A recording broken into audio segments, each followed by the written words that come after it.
Well, wherever you're watching from around the world, this is welcoming you to Mama Helen and you all the way from the UK this evening. Okay, I'm really excited about today. It's really going to be awesome. It is almost obvious that today is going to be powerful because of the things that we're going to be looking into.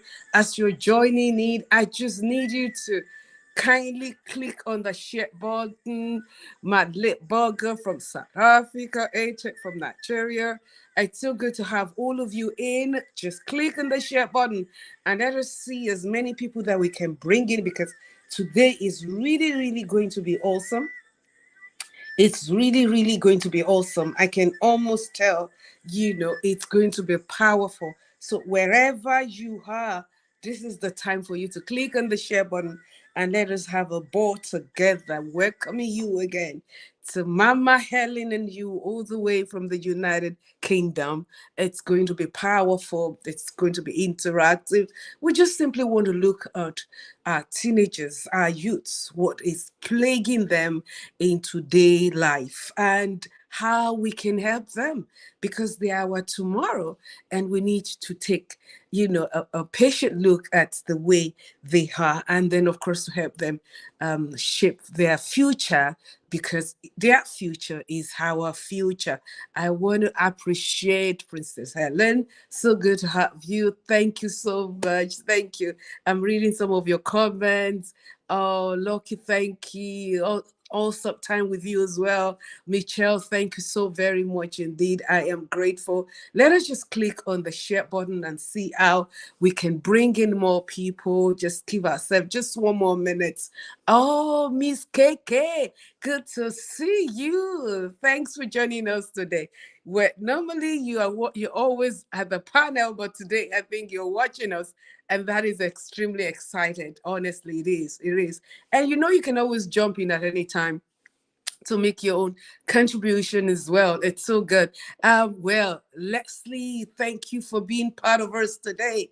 Oh, thank you. Good evening. What best mama? I am humbled by that. Thank you so much indeed. Thank you, thank you, thank you. Let us click on the share button as we are joining in.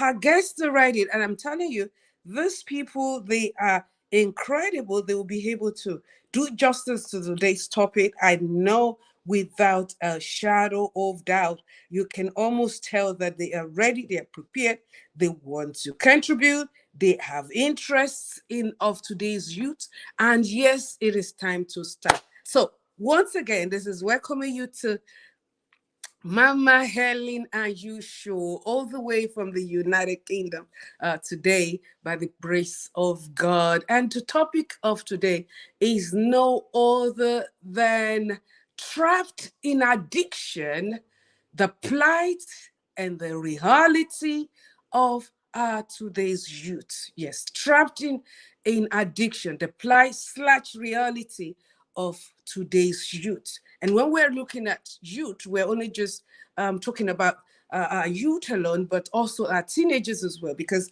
we know that the ones who will grow from being one to being teenagers, and then, of course, as fathers and mothers tomorrow by the special grace of God. So, looking at the topic of today, family, addiction is a condition involving an inability to stop taking a substance or carrying out a particular damaging behavior despite adverse consequences.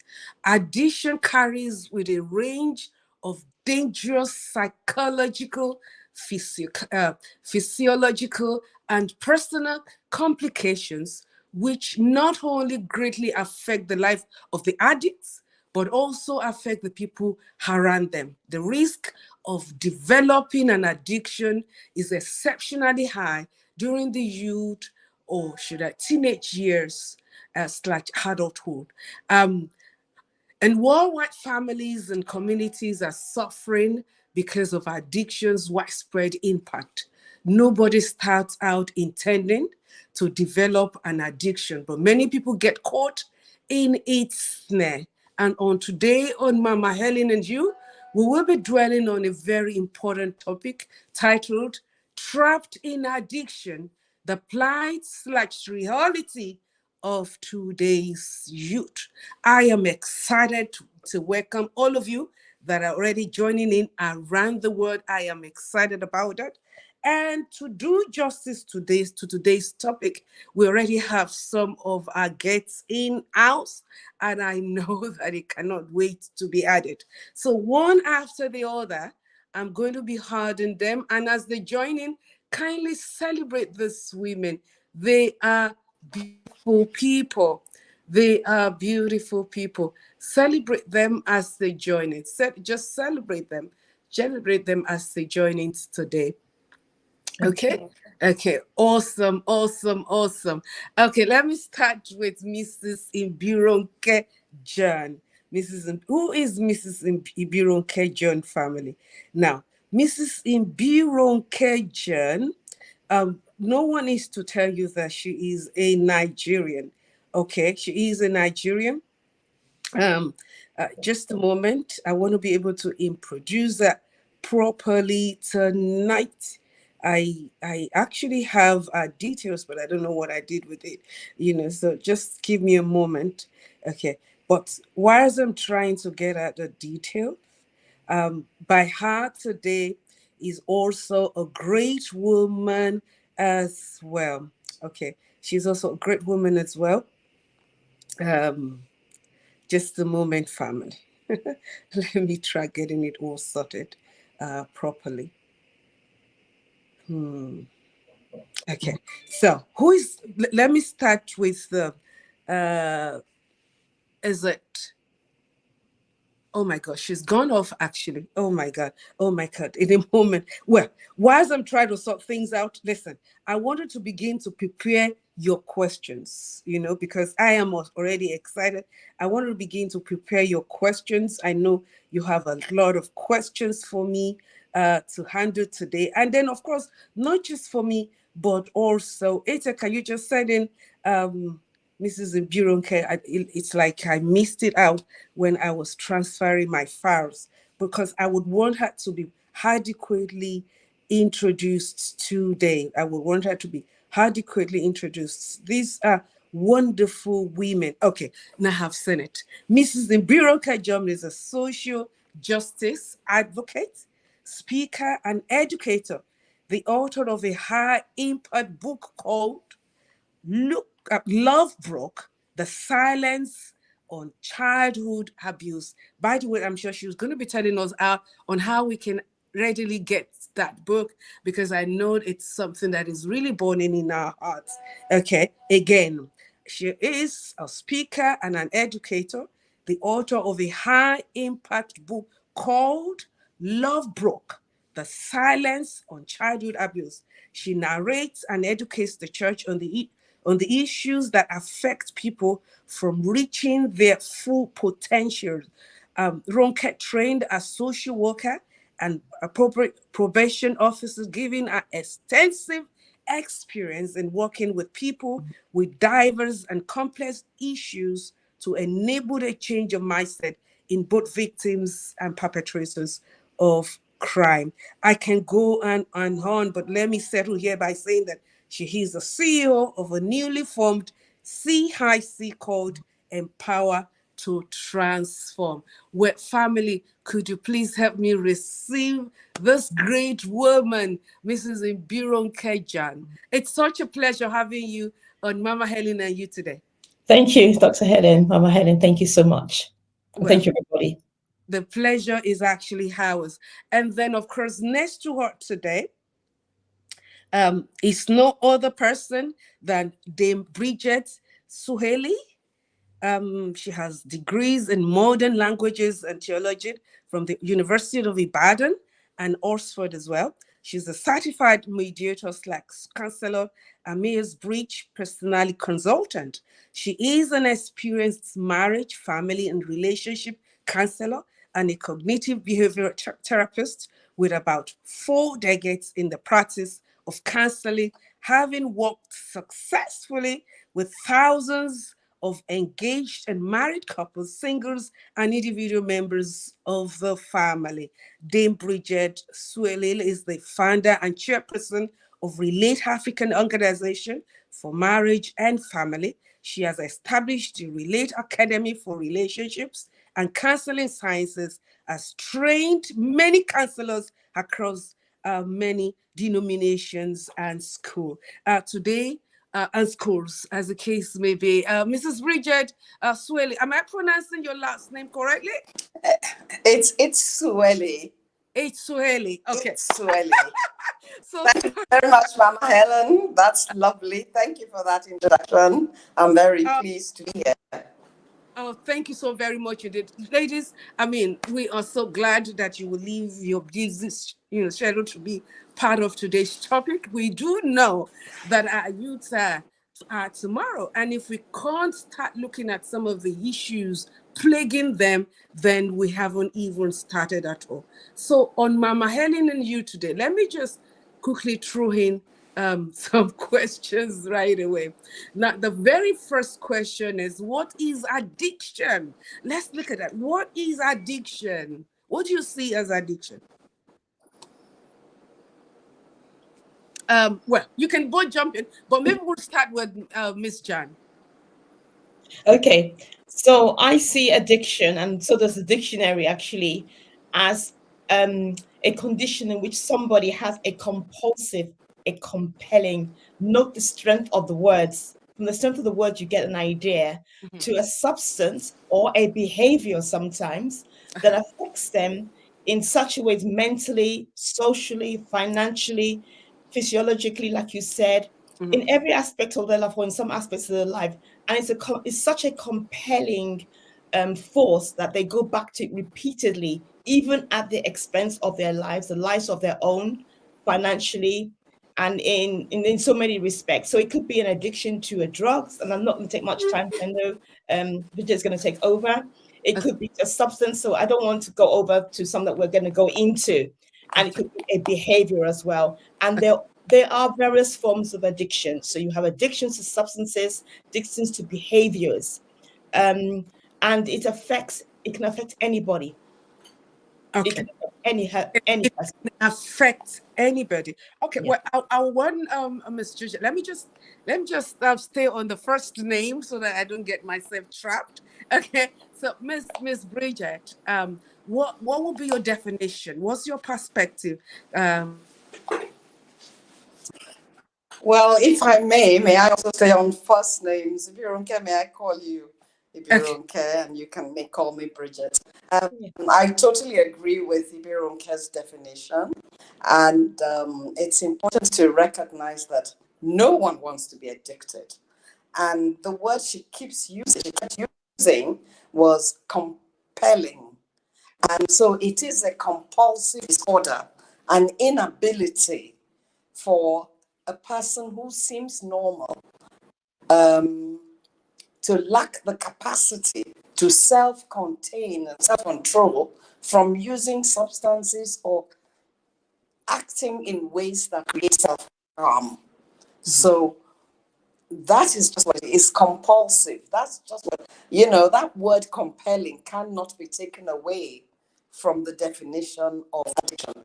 It is so compelling that you give up anything and everything.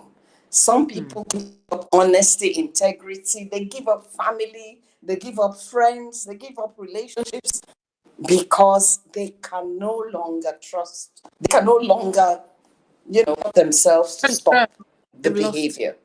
Yes. Awesome. Now, okay, I want us to look at the different types of addiction. I do know that Ms. John was already getting into that when we told her to give definition to the word addiction. What are the different types of addiction, if I may have? Thank you. So without going into scientific terminology, I'll leave that for Bridget. There are addictions to substances, including alcohol. And there are other addictions that are what I would call behavioral. And I know that is not probably the focus here, but I'd like to mention, because coming from a probation officer's perspective, I saw people who are addicted to other areas. That, for example, someone has a compulsion to steal. I remember a woman who was from a well-groomed family, no problems, but because of an issue of trauma, which we probably touch on in this program, the issue of neglect, abandonment, and all that she felt as this middle-aged, very, very, religious woman from another culture. She felt compelled to stay wherever she went, and that's why she was on probation. And so there are also people that are addicted to pornography, and we know that that is a present evil in this climate. And there are all sorts of addictions to something that are substances that are easy. For example, people that sniff glue, but we'll probably get into a little bit of that. So we do know about the hardcore drugs and illegal substances, but people also addicted to prescriptive medication, which we'll probably get into. So true. I'll leave that for Bridget to take over. All right then. Okay. So, Miss Bridget, you want to jump in there? Yes. No. Go ahead if you're listening. Oh, what do you mean to jump into? The kinds of addictions that we have? Again, I'd like to say that it's very simple to talk about addictions. There are many across the board, as many as there are issues in life, the different realities. We can get, there's gambling, there's alcohol, there are drugs. But I think what this program is looking at are young people, which is how you opened your discussion. And so I think it's good for us to look at what is it that is bothering our young people, and why are they going into drugs, drug abuse, pornographic addiction, sexual addiction, all forms of behavior that cause self-harm. Why is this happening? And it's good that we're having this discussion so that we can alert parents who think that they have created an enabling environment for their children to fight addiction. But the important thing to remember, when we use the word compulsion, compulsive, compelling, what we're saying is that that person lacks the capacity. And what is the capacity? The capacity is the will. I don't have the will to say no to this thing that harms me. I have become a slave and a victim of this thing that harms me. And parents need to understand it, that no matter how we plan to give medication, ultimately, all addictions must start and end with the person who is involved, either renewing their will or just allowing their will to die completely. The healing lies in the will, and the destruction lies in the will. Therefore, we need to look at that. What destroys the will of young people and makes it difficult for them to begin a habit and then, become unable to stop that habit, a habit they freely entered into, and actually have the capacity when they entered to stop. But they kept going and going until at some point their will is impaired, their capacity to help themselves is lost. The capacity to help themselves becomes difficult. Now, if we're going to be looking at the will and the compulsion that goes with addiction, I think it will be very proper for us to look at the brain behind what could have necessitated our youths getting hooked to drugs, to prostitution, even some of them, even sex. I mean, all manner of dogs and what have you. What could be the reason behind this? Are they crying out or what? What are the things that we need to define as the reason behind, or the bane behind addictions? Can I come in there? Yes, please. I believe that every form of addiction is a cry for help, and I think we've all agreed on that. Yes. And it's a sign of desperation. Now, sometimes when someone's fully into the addiction or the cycle of abusing substances, they may not seem that desperate. But if you were to talk to them on a one-to-one, if you were to open their brain in their sober moments, they would tell you, I don't like being in this dark cave, this prison. So they are aware of the shame and the stigma. The stigma and the shame makes it worse. It makes it a horrible trap. But I also want to bring, because I know that you have various audience logging in, and this can go anywhere, that some people do become addicted to, let's say, to illegal substances, let's say heroin, for example, because a mother took those drugs. So sometimes you do have things that have come genetically. You do have people that have gone into drugs because of the environment. It's not an excuse, but I can imagine if we have children that are, let's say, grew up on an estate. Let's say I don't want to I don't want to stereotype a single parent, but Mhm. sometimes that is a classic. When there's a vulnerable person, they can be initiated into drugs for peer pressure. They might experiment and think this is okay. They might go to a party, their best friend gives them something. So some young people are kind of groomed into it psychologically, physiologically, environmental wise, peer pressure. And I'm happy that we are having this discussion because it does hurt my heart to see people who have such a great destiny, who could be scientists, nurses, neurologists, now living on the streets, coming out in a house, going through the cycle of prison, having their children taken away from them, at least in the UK and in Europe and in the USA. The children are taken away. So why are they dependent? How do they get into it? And I'm happy that we're talking about the root of it.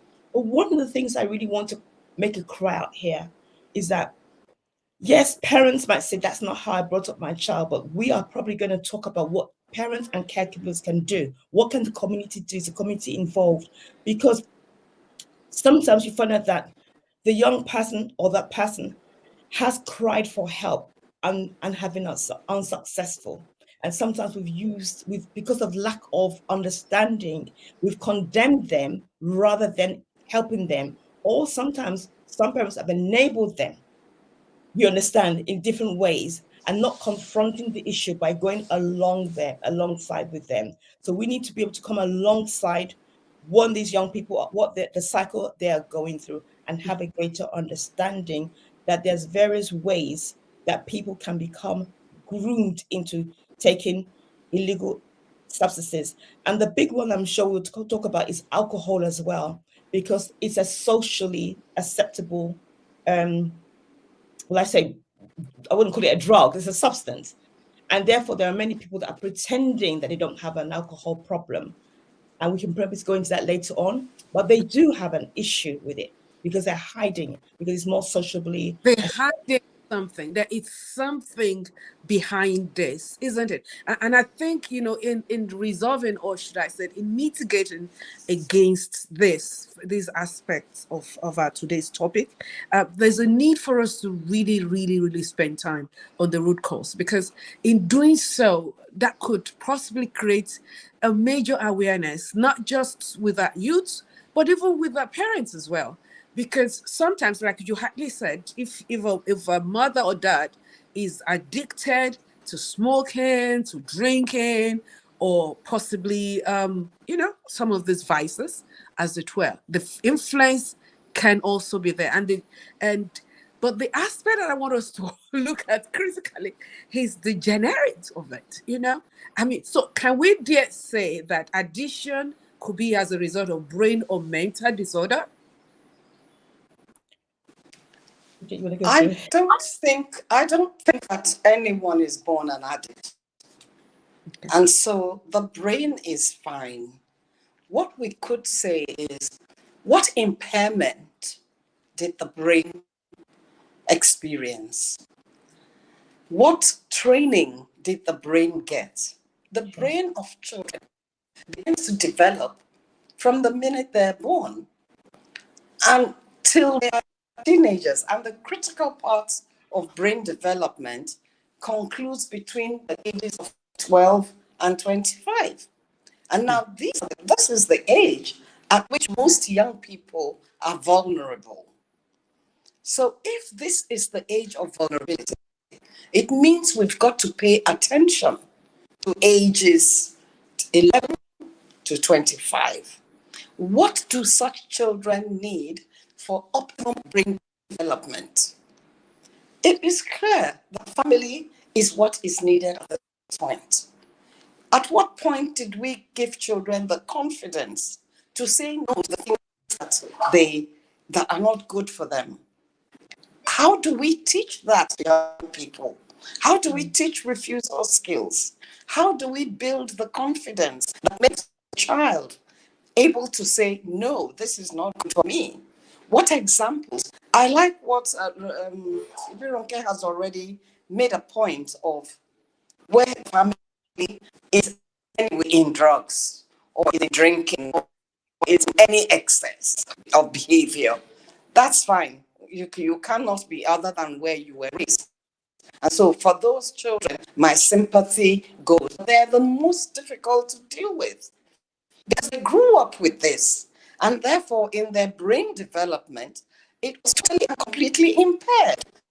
You know, the fact it is the will is in the brain, the part of the brain that controls the capacity to say no, to know that this harms me and say no.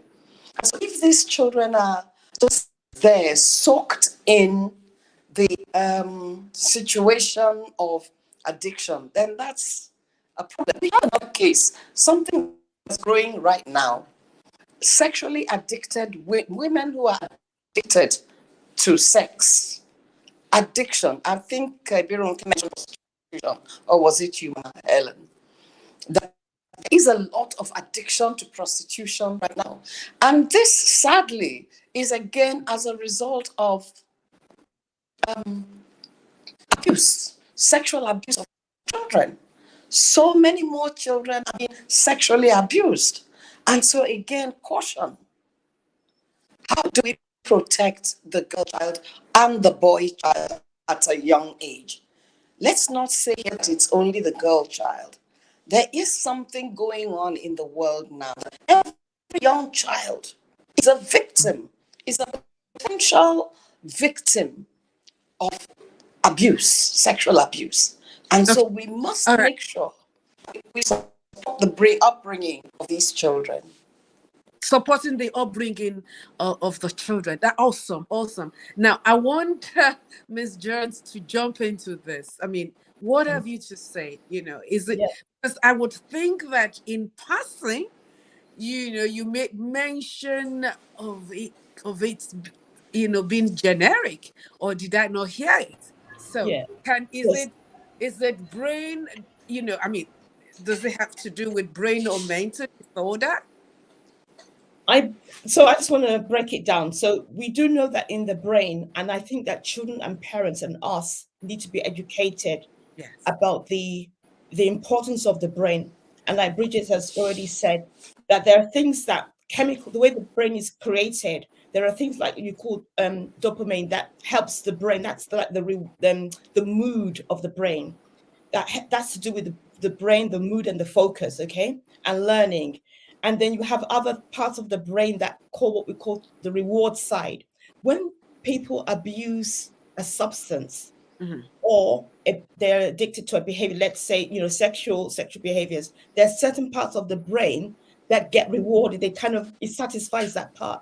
So I'm going to come from the angle that let's get to the root. And I'm not here, I'm a parent myself of young adults. I'm not here to blame any parent or carer or grandparent. However, we can try and become more responsible. And those of us that are from a faith background, prayer is good, but prayer doesn't mean there shouldn't be works, responsible actions, learning and understanding. And we can't use culture that, well, when my parents grew up, they would never have done that. It's right, they never, because things that exist then that exist now didn't exist then. So we can't fall back on that. He's out of the way. Where am I coming to with this? I believe that the home, the nourishment of the child is important. Yes. If a child feels abandoned, goes through some form of rejection, where there's a high risk of where a child experiences a lot of domestic violence, they may, I'm not saying in all cases, they may find solace and comfort in a drug. The pain that they're going through, they can't express it. If they express it, they're going to be beaten or shut down. Okay. So you can't silence pain. That's why my book is called Love Broke the Silence. So you have to bring it out in a way in which you can understand, what is this child going through? What are their developmental needs? And that means that we have become more educated. We have to add theology and science together, or faith and science together. We can't put them, because that child is spirit, soul, and body. So that is the part about the brain. And so abandonment, rejection can leave doors open. We call it trauma. They can become traumatized. And therefore, those lethal substances or those peers that are taking these substances are like, yeah, you're exactly what I need. You are the family I need. And then we go into other categories where people can become initiated. In Nigeria, in other countries, South Africa, this is happening. In England, it's happening. Black on black crime. So, Non, yeah. Bridget said addiction also comes from deep pain. People want to be in a state that takes away that pain, only to find out that the pain is still there. Then they go back again. It becomes a vicious circle.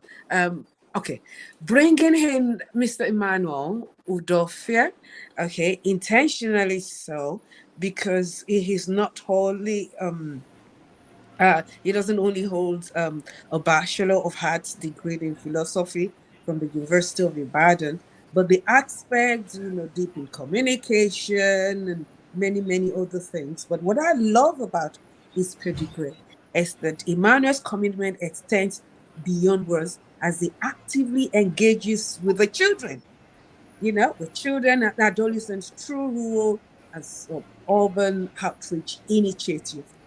As a result of this, and of course, he's also Savannah Junior Foundation, a team lead at Savannah Junior Foundation. You're hearing the topic of today, and we're just trying to see how we can our young. Okay, looking at the root of addiction, whether it is drug related and what of it, there are many of them. Why? What is the Why why? addiction? Yes. All right. Good evening, everybody. Could I must apologize for showing up late. Today is my younger sister's wedding, and as an older brother, I had a lot to do. So apologies once again. Addiction is a deep, deep subject, and it is difficult to speak about that topic in a 1 hour conversation like this. It's an ongoing conversation. And I think I heard Mrs. Ibironke speak about pain, I believe. Pain being a factor for why addiction kicks in, right? So, being that I am hearing this part of this conversation, I'd like to tow a little different path, okay? So, I know that people engage in the use of drugs, in some activities like sex and all of that to be able to escape pain. But I should also mention that there are many people who have gotten themselves involved in addiction not because they experienced pain. Okay? So people have gone into addiction because they were simply trying to experiment.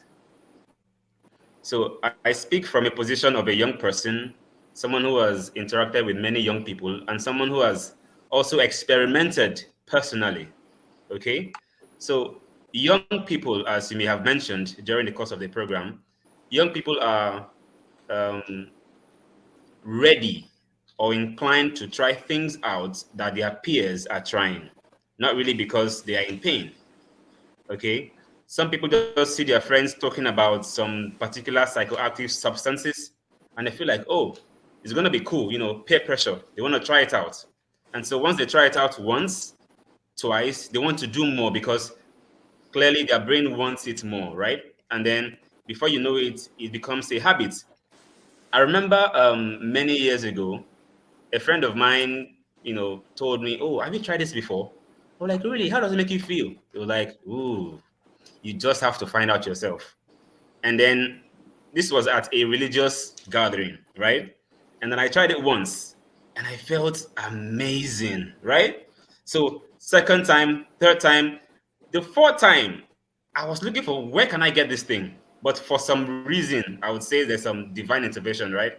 I could not lay my hands on it. But I realized that if I had continued, then clearly I would have gotten myself hooked to that substance. So I like to say that from the position of young people and even young older people, right? It is very possible to get addicted to something, an activity, a substance, not because we are in pain, but because we want to try it out. We want to be adventurous. our friends, our close colleagues just say, "Oh, have you tried this out? Why not just give it Hello? a try?" And while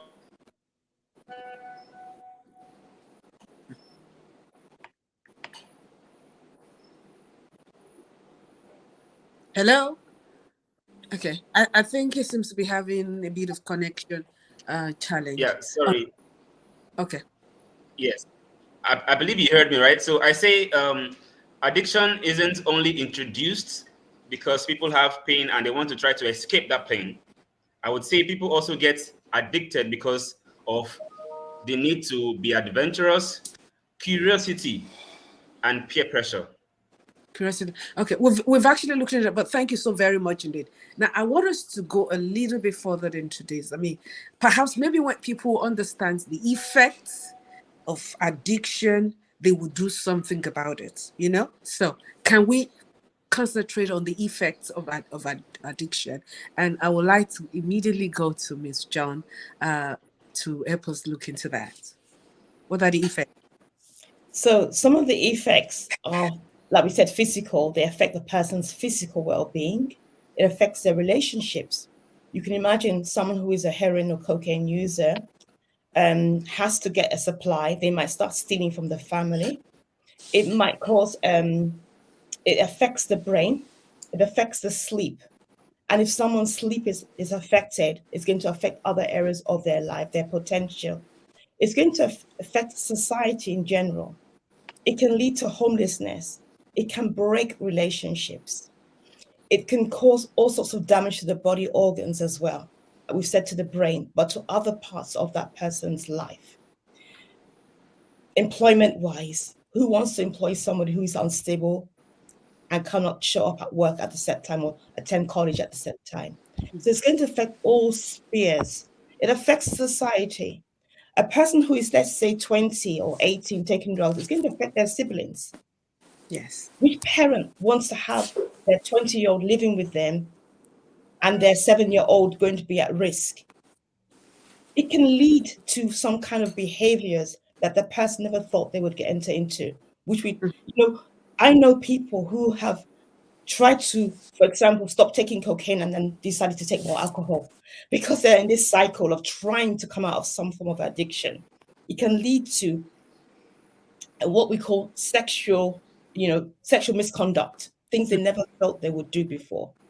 So it produces a whole range of effects. Most importantly, it can lead to crime and criminal activity. And therefore, the person's now in the criminal justice system. Okay, fantastic. Sorry. Some people are sending in questions into my phone, so I'm looking at them, and later on we'll be able to address that. So during the course of this, listen, you can actually ask questions. You can either put it on the streamline and we'll look at it. Otherwise, you can send in your questions to +231 9156 166290 +235 9156 166290. Okay, that's what we want. We want the show to be interactive because we also want to hear from you as well. So for those of us who have sent in some questions, don't mind, never mind. We'll be able to address it during the course of the program. Okay. Now, I wouldn't know what Miss Bridget would have to say concerning this, the effects of addiction. Thank you, Mama Helen. I think that for us to streamline this conversation, we have zeroed in on the fact that it's adolescents and young people between the ages of maybe as early as 10 to 25. Well, that's when this habit is actually picked up. And we have said they are children who possibly have impaired upbringing, lack of confidence. Not every child is like that. However, exactly like what Ms. Udofia was saying, this is the age of adventure. It is the age of experimentation.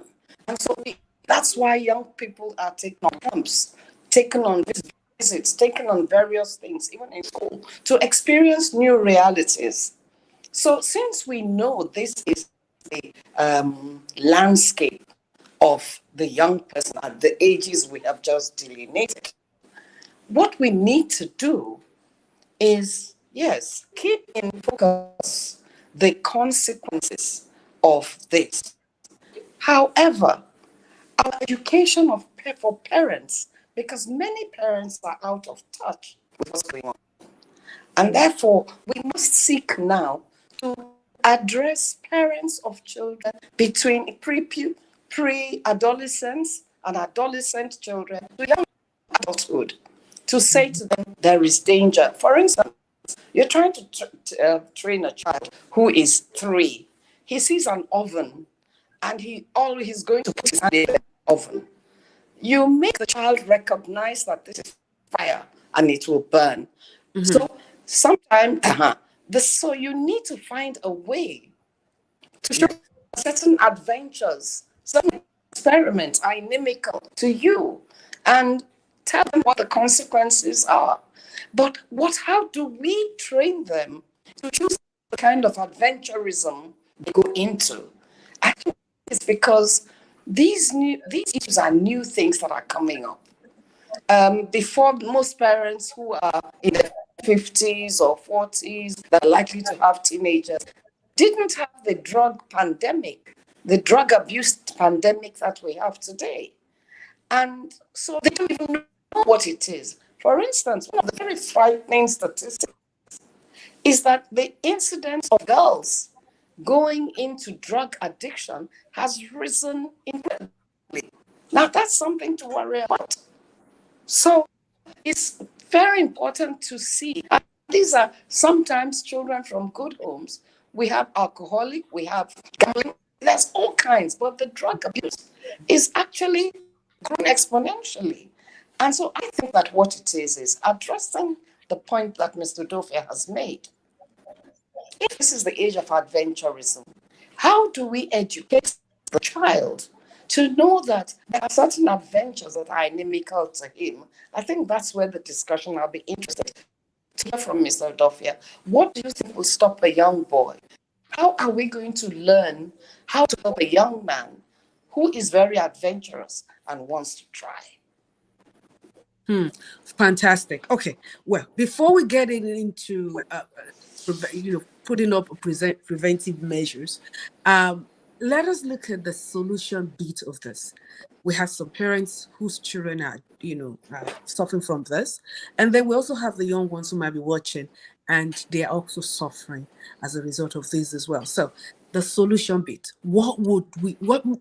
How do we address this? How do we break this cycle, as the case may be? Perhaps I would like to start with Mr. Manuel. Now, the reason being, he was once, he once had a taste of this, and good enough, he was able to pull out of it. So that's the first-hand experience right there. How do we end this circle of addiction? All right. Thank you so much, Mama. So I'd like to do a little back reference to the last time I was on this program, and Okay. we spoke about hookups, if you remember. Yes. And while we're discussing solutions to that pandemic, so to speak, I suggested, like I'll suggest concerning addiction as well, is that association matters, but that's not primary anyways. Primarily, it starts with a decision to want to change. Okay, so I remember one of the speakers spoke about addiction being a helplessness about something you have no power over. Your body just craves it and you seem to be helpless without it, such that if you do not do that thing or take that thing, your body will ask for it, vigorously. So it would start from a decision. Take, for instance, someone wants to break away from nicotine, smoking. He has to decide first that I want to stop this behavior and then seek help. And by seeking help, it would mean help from supportive colleagues or friends, people who may have also battled with one kind of addiction before. Speak to a professional, right? And then association also matters. I mean, for instance, if I was addicted to marijuana, for example, And I have a chain of friends that smoke marijuana all the time. And I have decided within me that I want to stop.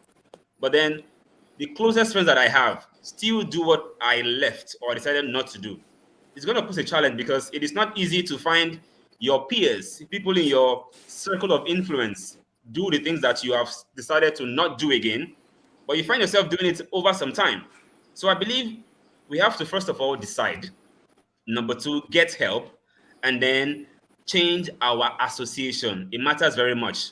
Of course, certainly, if that person is religious, we cannot do everything of our own accord. I mean, Bible says that He has made grace sufficient for all of us. So if we ask for it, we are bound to receive it. Awesome, awesome. I think those are powerful. Miss Jan? Yes, so I was going to say that when we talked about how people get involved in drugs and addictions, we forgot to talk about grooming, people who are initiated through gang membership. I go into that because maybe that's an area in which I have worked with. Okay. And so I feel that we can empower, we can inform and educate parents, but also educate them. Sometimes young people go into drugs because they're bored. And so there's a part for the communities, the society, and the government to put more in, to pour more into our young people. Like Emmanuel said, that's the area, there's areas of curiosity, growth, and things, and to check things out. However, if there's more education available to parents, caregivers, and it's taken much more seriously, then that might prevent, because I think we're also talking about preventive work rather than just a cure now. So educating, making people aware. And when young people go to parties, if they go to parties, sometimes their drinks are spiced. That's another area that in which young people get involved. I am of the opinion, though, that sometimes, as much as it takes a decision and the will, when you're dealing with a young person, they don't have much. They don't know how to exercise their will. They need the adult. They need another force to help them understand that this is a journey we're walking together. A young person, for example, that is 12 or 14, 15, doesn't have as much, at least I know in the UK anyway, because we often have to look at the different places. Also, we need to look at the persona of a person. People have different personalities. You understand? That's why some people can say, I'm not taking that drug. Doesn't go with me. And some are just automatically, because there are all sorts of contributes to why they are in that situation. And that means I'm picking and unwinding and knowing more about the use of therapy, trauma therapy, intervention, talking, and maybe rehab as well, and the effects of medication. Fantastic. I love the rehabilitation aspect of it as well, because I think it's one of the things that we battle with in Africa. Okay, there's this stigma. Oh, if your child is in rehab center, then something is wrong with the child.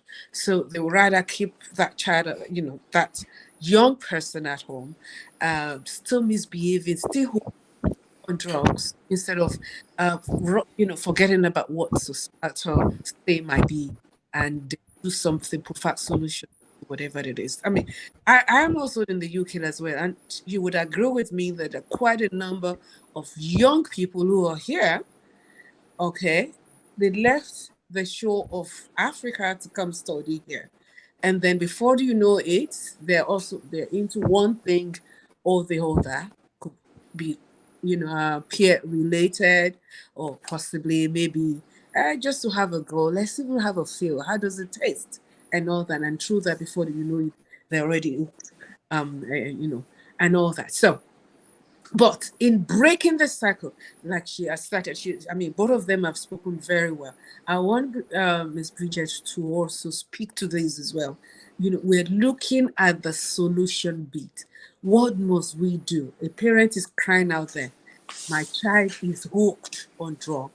What do I need to do? Or my child is hooked on one thing. We're talking about drugs now. We also have pornography. We have many other things when we're looking at addiction. So how do we break this cycle?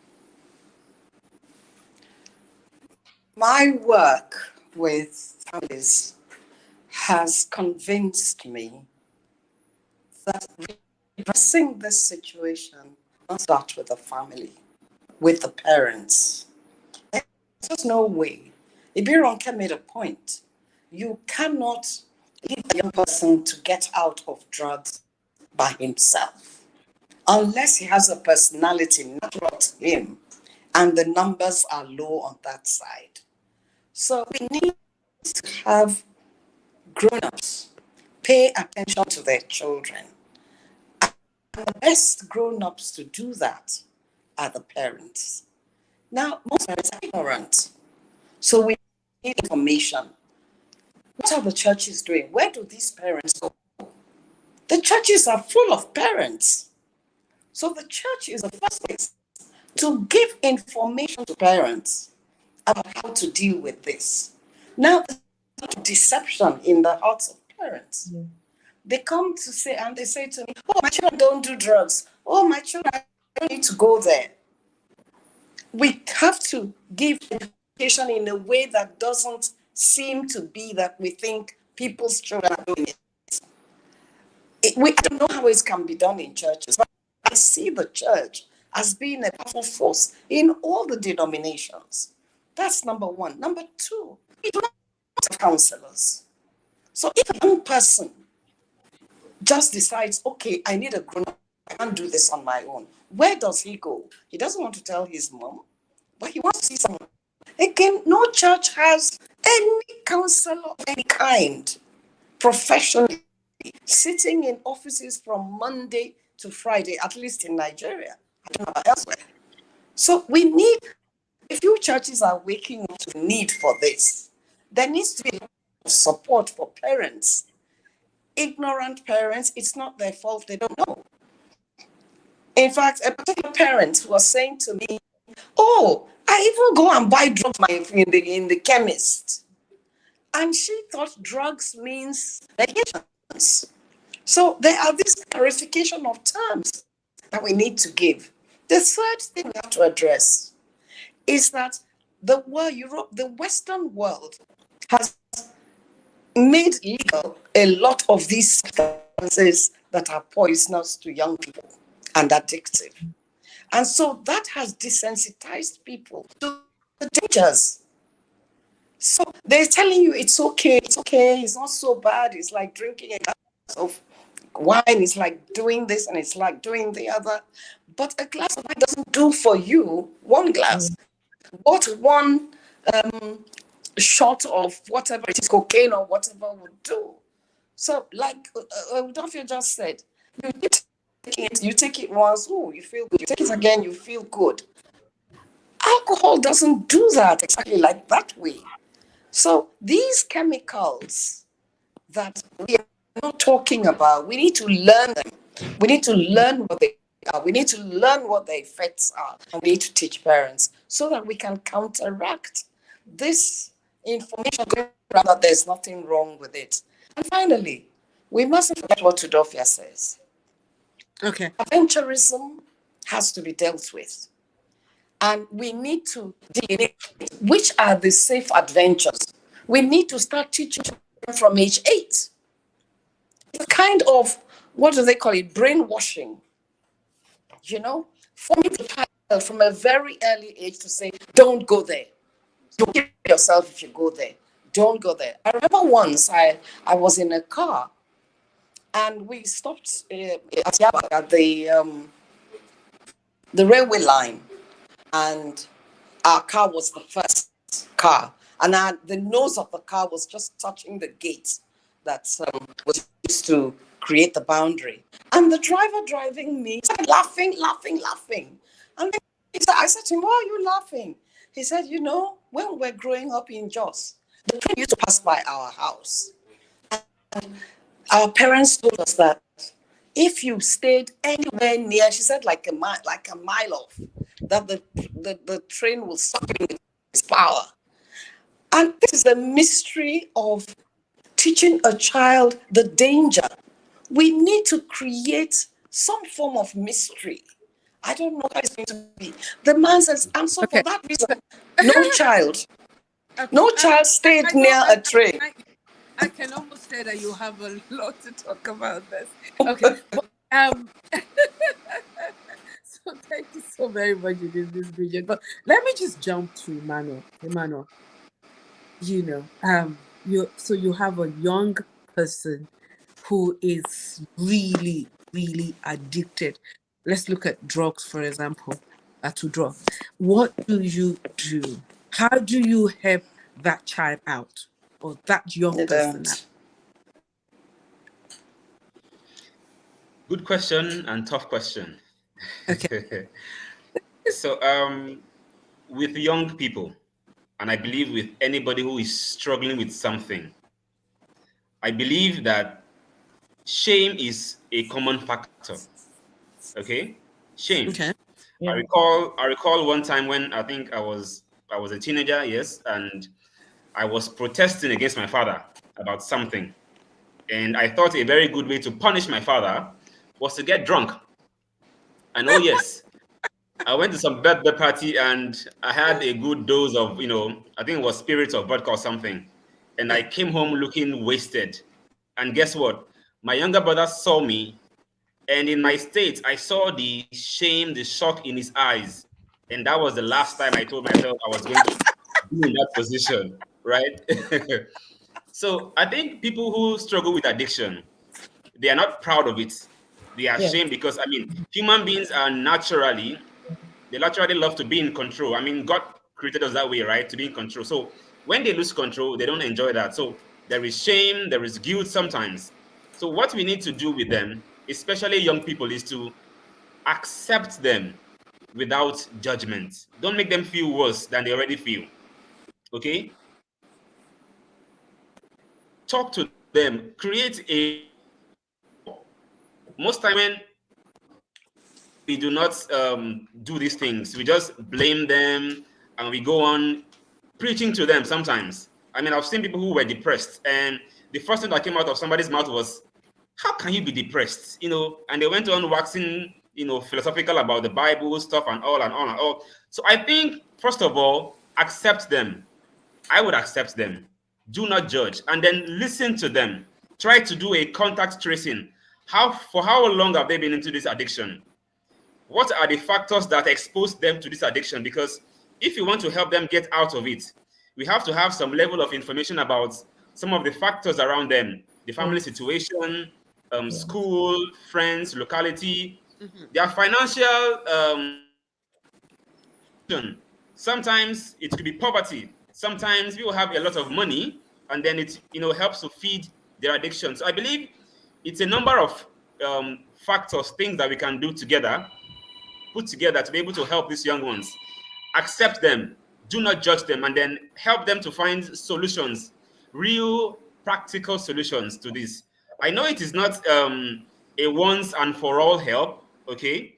So before we decide to help such people, we should first of all understand that it's going to be a long term affair. It is just not once in 3 days, once in 4 days, and that's over. So we need to create a relationship with them. Let's show some empathy, pray with them. It's not going to be an easy journey because, I mean, addiction is not an easy stuff. So we have to put all this together. And I pray that God will help us really. Okay, beautiful. Thank you for for your input regarding that. Prophetess Adeola said, "Accept them without judging them." I just wanted to say that in collaboration with what you've already spoken about, Emmanuel, the need to accept and not judge them in order for us to be able to help bring them out of this. Now, I want us to look at things psychologically. Because, okay, someone who is shy, for example, can easily, in order to beat shyness, get hooked to alcohol Yeah. or something else, other substances that would help him or her to be able to beat shyness. Okay. How do we address the psychological aspects of a victim who is addicted to one thing or the other? I would want Mrs. Ibironke John to kindly help address that. Okay, so parents, I wrote some things down first of all.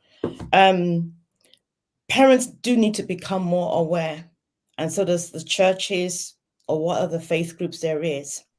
They need to become educated about a knowledge of a child's development as well, puberty, mood swings, mental awareness. sex education, emotional needs, they're all combined together.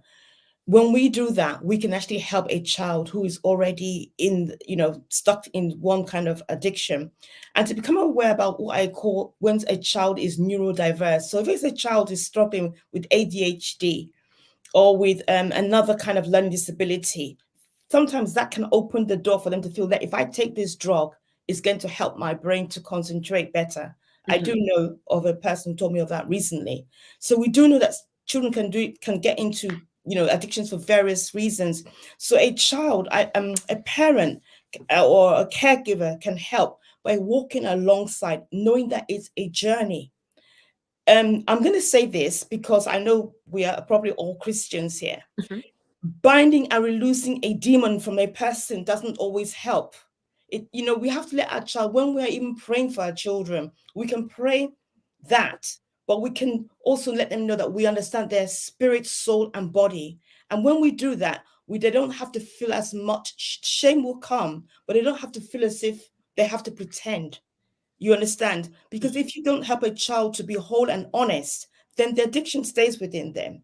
So we're going to have to find a way of tailoring our prayers so that they don't feel that they are the demon and that there's no cycle, that they're in this cycle, and it's because they don't have enough faith. So let's get, I would say, that right. Let's get educated, know where our children are, understand more about drugs.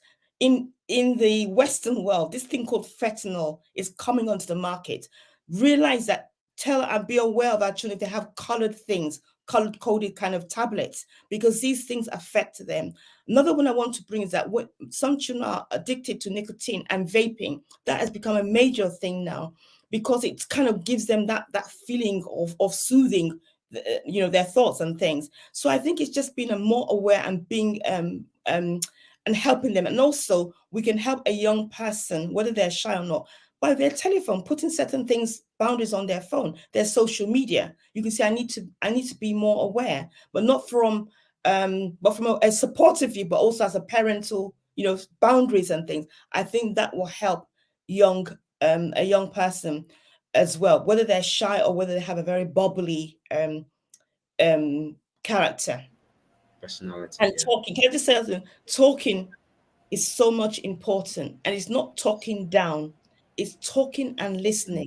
In fact, we have to adopt what I call coaching skills. What is if the child's above, I would say 17, 18, let's say 17, I think you can use coaching skills. If there's younger than that, then you have to use a much more stronger supportive skill. You have to be dominant. Go to the school, go to the college, arrange certain things, get involved in the things there, like sports clubs, get involved in their schools. When they see you up, it might help them to have more confidence because you're involved in their school. A child's in school about 7 hours a day. That's a long time. So if we parents can get more involved in meetings and activities, that our values that we have sown into them will be in their minds. Okay. The aspect, thank you so very much indeed, Mrs. John. The aspect of self-worth and possibly confidence is an aspect that I think we really, really need to look into. Because the only reason why someone will easily, fall prey to pressure is the aspect of lack of confidence. When you feel that, I have to belong, and if I don't belong, then I'm not, I'm not good enough, so I need to belong to a circle, and unfortunately they get into this circle that have a lot of vices with them, and then it becomes a challenge. So how do you build the confidence level of our youths, Emmanuel?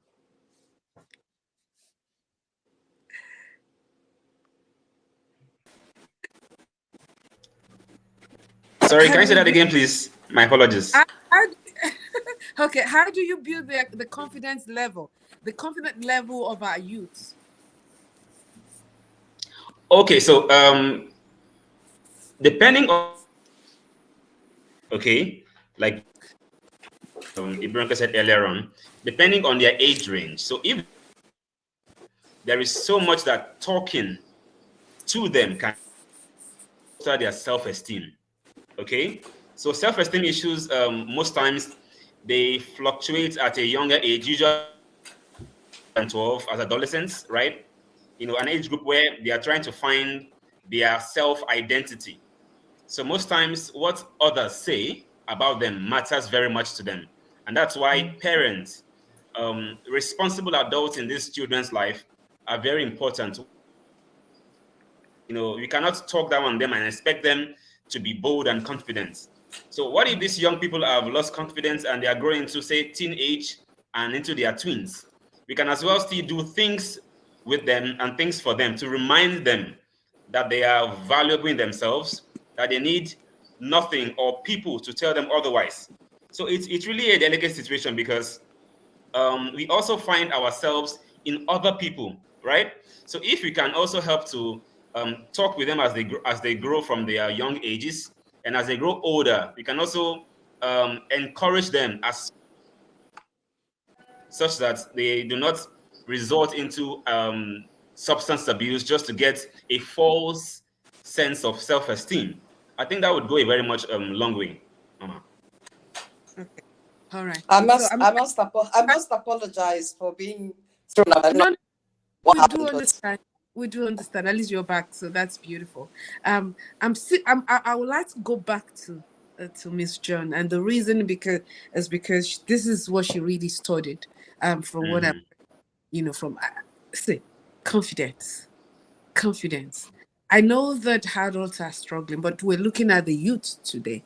We want to see how we can help them because that will go a long way. Some children have a good background, they are well trained, their parents, carried out their due diligence in the upbringing. But then this aspect of and never feeling enough, always feeling insecure, and all that. And so they think they need to lean on something, a substance, or people who probably have a lot of dark undertone with them. Uh, and then due to that, they find themselves into things like struggling how to get out of addiction. So what do we do? How do we build their confidence level? What must we do?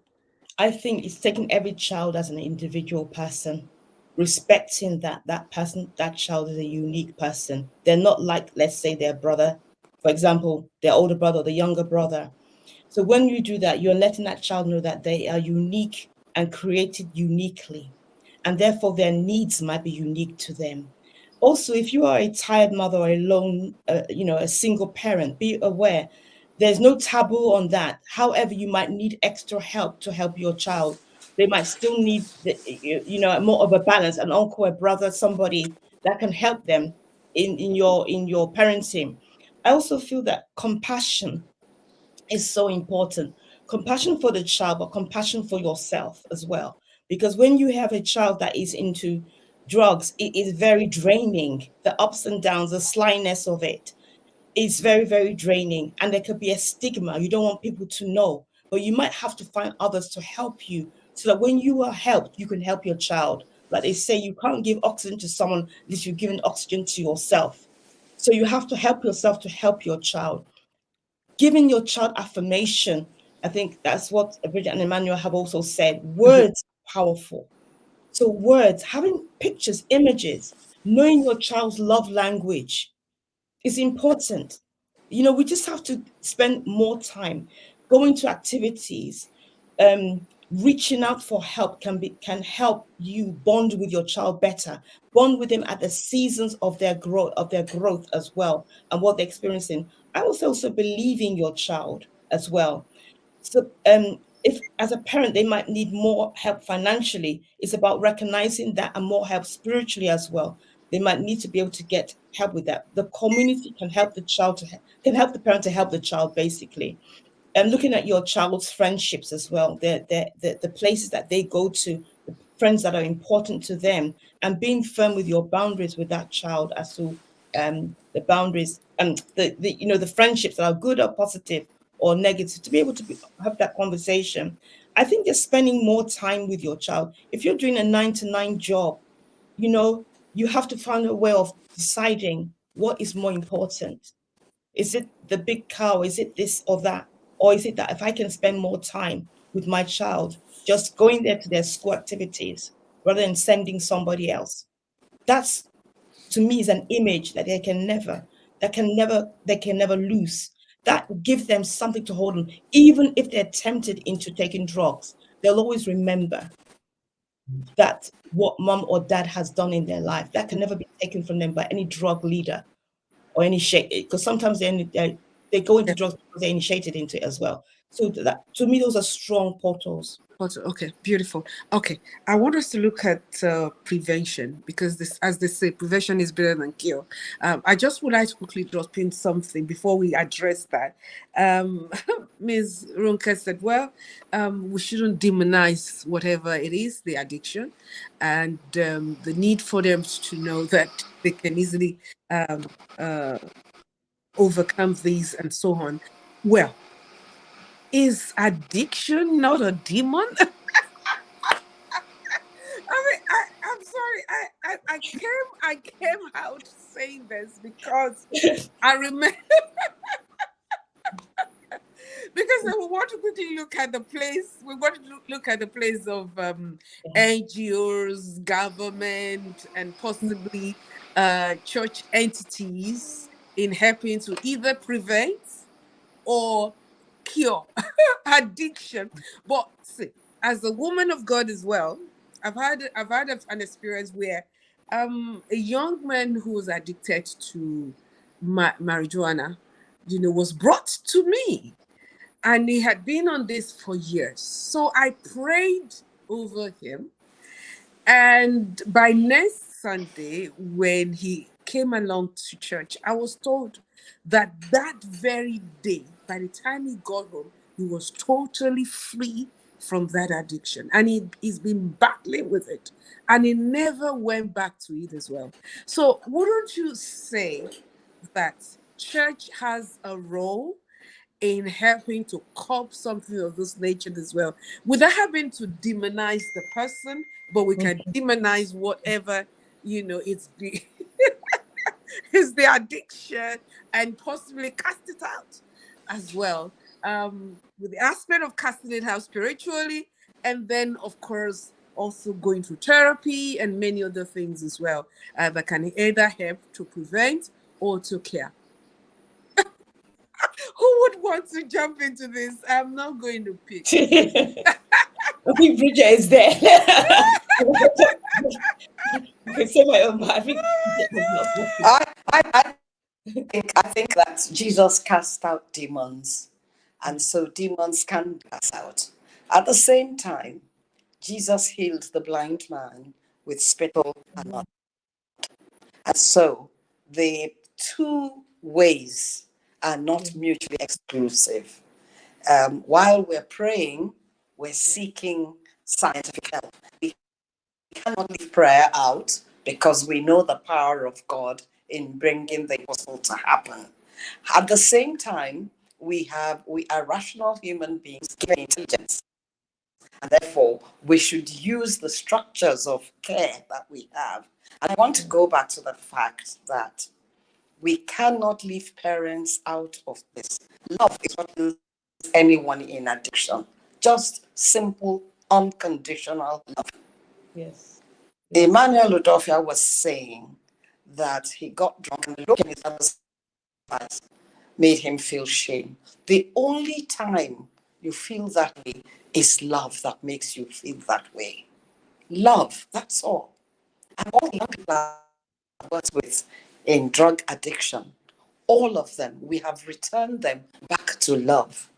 Their parents were taught how to help them, and the parents to helping them with medical care. And the medical care I speak of here is the fact that you have to help the young person by having a doctor check. You can check his blood to make sure that he is keeping clean of it, or the quantity or quality of what is in his blood, so that he is told what is there. The fact of science can frighten people into change. And so Parents should be helped to do this. Parents should be helped to love unconditionally. And where there are no parents, I totally subscribe to what Bironka is saying. There are alternative parents in a family. If it's a single woman, yes, find an uncle, a brother, someone you're able to trust who can help you and accompany you on the journey of raising a boy child or a girl child for that matter. But we cannot exonerate the family because love is the only healing thing for drug addiction. It is the thing that reconfigures the brain. It reconfigures the brain in a way that can only be miraculous because God is love. Let's all remember that. God is love. God is love, so God can deal with addiction. And then, of course, we also need to be very realistic about, approaching the medical line and every other thing available in order for us to be able to either curb it, stop it, or prevent it from happening. Okay. Before Emmanuel takes his leave, I'm told that he's probably going to be leaving soon. Let me throw a question coming in from Lagos. Fumi from Lagos says, today's topic is indeed very expository. Mama, I have a childhood friend when we were growing up. He was very promising, but surprisingly right now he's into drugs and other derogatory activities. We've been friends for about 15 years now. How can I help? He is seriously suffering from addiction. So how do you help Fumi's friend? Would you want me to repeat that question? So this is yes, please. Yes, please. Okay, Fumi says today's topic is indeed very expository. Mama, I have a childhood friend. When we were growing up, he was very promising, but surprisingly, right now he's into drugs and other derogatory activities. We've been friends for about 15 years now. How can I help? He's seriously suffering from addiction. Okay, so I am not a professional as Miss Ibironke, but I believe a first way to help is to listen. Okay, I read somewhere where it says that everybody loves to talk, especially about themselves, right? So we need to learn the skill, if not master it, on how to get people to talk about themselves. And in talking about themselves, they can share how they came about the trouble or the addiction they are in. Okay, so we listen with an open mind, not listening to respond, but listening to understand. How did it start? What exactly is the pain or the experiment or the adventure they were, seeking that made them get into that activity? So when we begin to listen, we can. Okay, so before all of this, we can go into all of this. We can also try to do some read ups by ourselves. Like you said earlier on, knowledge. Sometimes parents are not aware, even we are not aware or as read as we would love to be. So we can do some little research. I mean, we have ChatGPT, for instance. You can just go there. How can I help somebody in addiction? It can be a way to start because, I mean, looking for materials on online might be somewhat challenging, but just go somewhere and type search. So when we listen, we'll be able to find some useful solutions to just empathize with them, not try to solve their problem right on the spot. Okay, empathy, like Ibrahim mentioned, compassion. So once we start listening to them, we can also seek help from people who are trained or professionals in this regard. Because if we try to provide help when we are not trained for it, it may not all go well. So I pray that God will help us and grant us wisdom to be able to pursue this. Amen. Okay, that's a good one. Thank you very much indeed. All right. Questions coming in, and I just want us to quickly handle it. Esther from Ghana. I was sexually abused by my home lesson teacher when I was 8 years. Since then, I have been addicted to masturbation. I'm 16 years old now. Mama, please, how can I stop? I'd like Mrs. Imburuke to kindly handle that for us. This is Esther from Ghana. Sexually abused and now into masturbation, how does she stop? Yeah, so thank you, Esther, for being bold to put that up. First of all, I believe that there are many things involved in being able to stop. It's not just one size fits it all. Just like one shoe does not fit everybody. It has to be what is helpful for you, and there could be a number of things that could help you to stop. One, you've spoken here. Two, to seek professional Absolutely. guidance, help. Even if you're going to a pastor, let that pastor have the skills, have got that qualification, or they have someone online. And if you were sexually abused by a male, I would say it's probably better to have a female. Don't because you cannot become sometimes comfortable with the same sex that abused you. Thirdly, understand that there's something called trauma, and it's trauma means that you can have intrusive thoughts, intrusive things that trigger you to feel that you've got to masturbate. But really and truly, it's about coping with that, it's about understanding that and overcoming that. So I would say to you, know that it is a journey. Get help, get support that you need. Try to love yourself, because sometimes people can hate their body. If you hate your body, you're going to continue in the same habit. It won't go away. So if you are a Christian, better, because this is where you can use the Bible. Even if you're not a Christian yet, read the Bible. You read about you're created. When you were in your mother's womb, God designed you. You're unique. And he talks about justice. He talks about helping the helpless. Okay. In this situation, you're more or less helpless and vulnerable. God wants to bring his great love in you and help you out of it. I would say do seek prayer. You Do, understand? Yeah, do do seek prayer. help.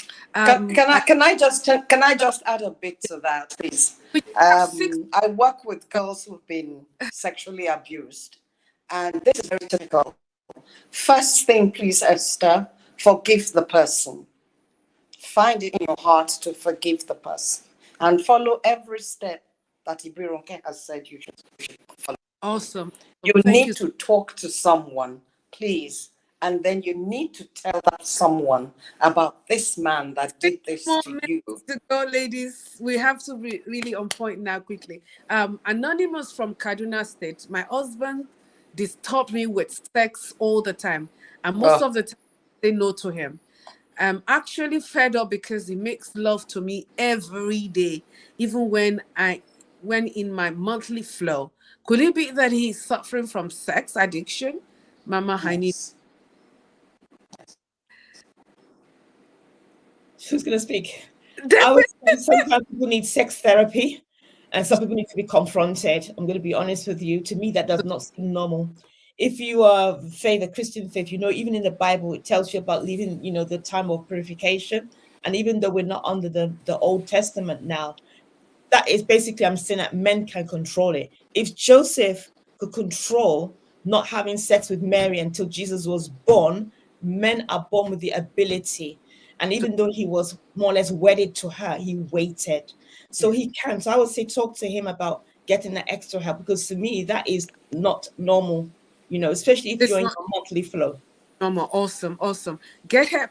Go for counseling. I think that would be the best thing to do immediately. Okay, I'm running because of time. And this is Han from London. Mama, my 15 years old son is always keeps to himself and with his phone. I checked his phone and found out that all the apps in his phone has password. I then forced him to open it, and to my greatest surprise, you know what the surprise is? Pornography. What must she do, Han? Did you want to go first? Bridget, you want to go first? Okay. Yeah, that's fine. I mean, pornography again is sexual addiction, and it's one of the most difficult addictions to deal with. Sexual addiction is difficult because what you're addicted to is with you, unlike drugs that you go out to buy. And so you need close marking, you need a friend, you need to confess this to a friend, and the same points that have been made to the earlier situation is what you do. First of all, confide in someone who won't judge you, someone who will say to you, I love you, it doesn't matter what is happening, and then ask you why you keep doing this, when it started. It's possible to know when it started. How do you do it? When do you do it? What are the triggers for this? And once you can find that out, please, you seek help. The problem with having these problems online I is think that I you keep hearing that you is seek help, look for help, seek help. I'm so sorry. 3 more minutes. I have to cut it short. John from Warri, Nigeria. For the past 4 years now, I must take a bottle of Coke every day. And if I don't take it, I do not feel okay. It's as if something is missing in my body. Am I addicted to it? Mrs. John. I would say that if you're addicted to Coke, it's there. People are addicted to caffeine. You Yeah. understand? People are addicted to petrol, the smell of petrol. So there definitely it's an addiction. But can I just quickly address the other person something, because I think Yes. it's so serious to see Yes. a 15-year-old. The 15-year-old is still a child by any law, wherever you go. So you do have a duty to be able to, you have the right, the responsibility to take it seriously. When you're seeking help, let it be a professional person, confront your young person, put the boundaries, agreed boundaries. Maybe you're taking that phone from them. You're going to give them a phone without internet, or whatever you choose to do. And also get that young person involved in having psychological or psychiatric help, because that's an addiction. And you know, it's worrisome to see all those things on their phone, and it can lead them to looking at child pornography, and that can become a criminal offense. So take it more seriously. Well, that's so true. Well, so many things yet we can actually look at, but I just want us to look at two questions here to round up, because we just have 1 more minute to go, and it's to say, what do you say to someone who is addicted? Just 1 or 2 words, and then a parent who is battling with a child who is addicted. If your child's addicted to anything that we've mentioned here, and even things we have not mentioned, do get involved. Come along your child. Know that it's a journey. We've said prayers are good, but sometimes prayers are not always instantaneous solutions. They are going along the line. Do everything that you can do within your line as a Christian. Take the child photograph, whatever you need to do, pray over it when they're not around, or whatever you choose to anoint the bed. Those are good things to do, rituals to do. But at the same time, you need to show your human side. Love the child, like we said, unconditionally. Keep telling them that this will come to an end. Keep telling them that life has a purpose, that their life has a purpose. I think if you keep giving them that will be good. Teach them grounding techniques. Get involved yourself in knowing to teach your children the things that can help them. And two things we didn't talk about was sleep deprivation and brain health. There are certain foods that can help your child's brain and its development. Learn more about that, because sometimes there's a deficiency, and if they've got an addiction, having a well-balanced nutritional, well-balanced diet can actually help them in their recovery. Awesome. Listen, I really want to appreciate you. I know that two of our guests are out, but thank you so very much indeed, Mrs. Ibironke Jen, and all other guests as well, for just being a part of today's show. It has been powerful. We want to believe that a lot of our audience have also benefited in this as well. What I keep hearing from the table today is look for help, cry out, do something, break out of the circle. Parents, be more observant, play your own role as a parent, and then, or as parents as it were, and then see how you can infuse confidence, how you can engage more in communication with your children, and then see how you can also help them to shape their vision, because listen, when there is a vision to becoming somebody in life, you would try as much as possible to shy away from vices that will prevent you from achieving that vision. And I think it's also very important. So for all our audience as well, thank you so very much. We're super grateful that you joined us today. We are really, really, really, really grateful indeed. I'm hearing some of them say, oh, this is fantastic program. Love you all, Mama. Well done, Ma. And so on. So a lot of outpour of gratitude coming out from audience today to our panels, our panelists, as the case may be. And so we are grateful. Thank you so very much indeed. We look forward to having you back on Mama Helen and you some other time. I mean, listen, go for that book, the book that Mrs. Runke spoke about. Where can we get this book as we sign out? On Amazon, Kindle. Can you Or if you're in the UK or Europe, I can send you copies that I have, hard copies. They're much better, but you can get it on Amazon Kindle as well. Try showing it? You were showing it before. Let's see the screen. You were showing it on the screen. Oh, can you see it? I don't know if you can see it. Yes, we can. Love Broke the Silence, but it's written in my pseudonym, Serena Peters, my pen name. So please take note, Serena Peters. It's me. Okay. Yeah. So go for Broke the Silence. Go Love Broke Silence. Broke the Silence. Okay. Love Broke the Silence. Yes. Okay. And it details my 15 and a half years of child abuse, including sexual abuse. So yes. Okay. We are back on to come and tell us about this. Definitely. I'm sure he's going to help someone, and then we can further push the book as well. Well, thank you so much. Yes, Love Broke, Professor Adele. Yes, Love Broke the Silence. Awesome. Let's go for the book. Let's encourage, and above all, let's see how we can also bless someone with it, and perhaps maybe you also be blessed with it as well. Thank you again for joining us. God bless you. See you some other time on Mama Helen. All our programs tomorrow at 8 p.m. Don't forget Strategic Church Online with me. You don't want to miss it at all. And then at 6 a.m. on Monday, we'll continue with our Commander Day, taking 1 hour out to seek the face of the Lord. God bless you. Mwah. Bye-bye. See you as well. Thank you, Helen. Thank you again, Mrs. Ibironke. God bless you. Bye-bye, people. God bless you. See you tomorrow at 8 p.m. Okay? Bye-bye.